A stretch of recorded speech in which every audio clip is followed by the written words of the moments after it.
Assalamualaikum warahmatullahi wabarakatuh. Bertemu lagi dengan saya Diaskia Kamali, mahasiswi jurusan Bimbingan Konseling Islam Universitas Islam Maulana Hasanuddin Banten semester 3. Di sini saya akan sedikit menjelaskan mengenai pola hidup di masa usia lanjut.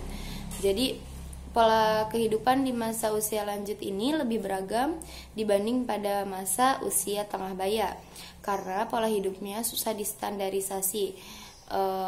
Dewasa ini ada 5 pola hidup usia lanjut yang bersifat umum, yaitu yang pertama tinggal sendiri hanya dengan pasangannya, jadi dia hanya hidup dengan pasangannya. Lalu yang kedua itu ada seorang usia lanjut yang hidup di rumah sendiri, yang hidup di rumahnya sendiri, jadi dia benar-benar hidup di rumahnya itu sendiri, nggak ada orang lagi ya selain dia karena dia hidup sendiri. Terus atau 2 atau lebih anggota dari usia yang sama tinggal bersama dengan status tanpa hubungan perkawinan seperti saudara laki-laki, saudara perempuan atau teman-teman seusia. Jadi yang ketiga ini ada dia hidup bersama teman-temannya atau saudara laki-laki atau saudara perempuannya yang mungkin janda atau duda gitu. Jadi dia hidup bareng gitu dengan mereka. Lalu ada juga yang tinggal bersama cucunya, dan ada juga ada orang yang usia lanjut yang tinggal di dalam penampungan orang usia lanjut gitu ya. Jadi kayak tinggal di panti asuhan gitu kali ya, panti jompo kayak gitu. Terus beberapa kondisi yang mempengaruhi pilihan pola hidup bagi kaum usia lanjut. Yang pertama itu status ekonomi. Jadi jika secara ekonomi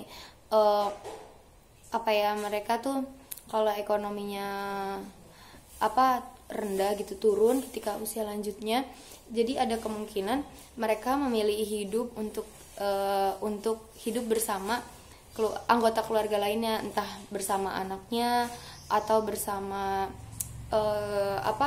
saudara yang lainnya gitu. Terus ada status perkawinan. Jadi kalau misalnya dia masih mempunyai pasangan hidup, bisa jadi kan dia memilih untuk hidup bersama dengan pasangan hidupnya aja. Tapi kan kalau misalnya pasangan hidupnya yang sudah meninggal atau dia sudah bercerai di masa mudanya, itu memungkinkan kalau si orang usia lanjut ini untuk tinggal bersama anggota keluarga yang lainnya, atau bisa jadi juga dia memilih untuk tinggal sendiri. Nah, lalu juga kondisi kesehatan. Jadi kalau misalnya kondisi kesehatan si orang usia lanjut ini baik gitu, memungkinkan untuk dia tinggal sendiri, itu bisa dia tinggal sendiri gitu. Sedangkan kan kalau kondisi kesehatannya tidak memungkinkan, dia pasti butuh bantuan orang lain seperti itu.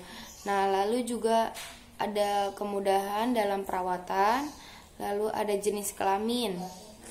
Nah, kenapa sesuai jenis kelamin? Kayak janda biasanya tinggal di rumah sendiri atau tinggal bersama dengan anaknya yang telah menikah, sedangkan duda lebih suka tinggal di hotel gitu atau lembaga penampungan orang usia lanjut. Jadi kalau misalnya dia seorang janda gitu ya, seorang perempuan, dia biasa lebih memilih untuk tinggal bersama anaknya atau anak cucunya yang telah menikah gitu. Sedangkan kalau duda tuh biasanya lebih memilih untuk tinggal sendiri atau ya di penampungan seperti itu.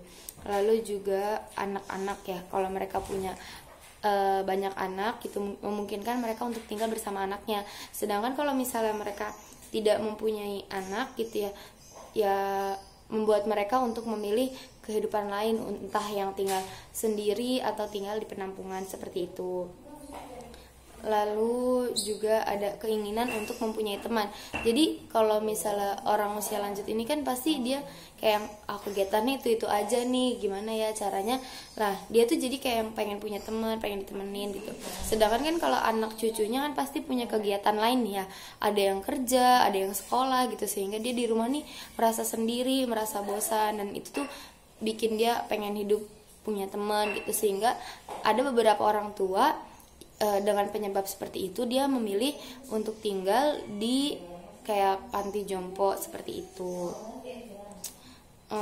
Mungkin cukup sekian. materi yang bisa saya sampaikan. Kurang dan lebihnya mohon maaf. Wassalamualaikum warahmatullahi wabarakatuh.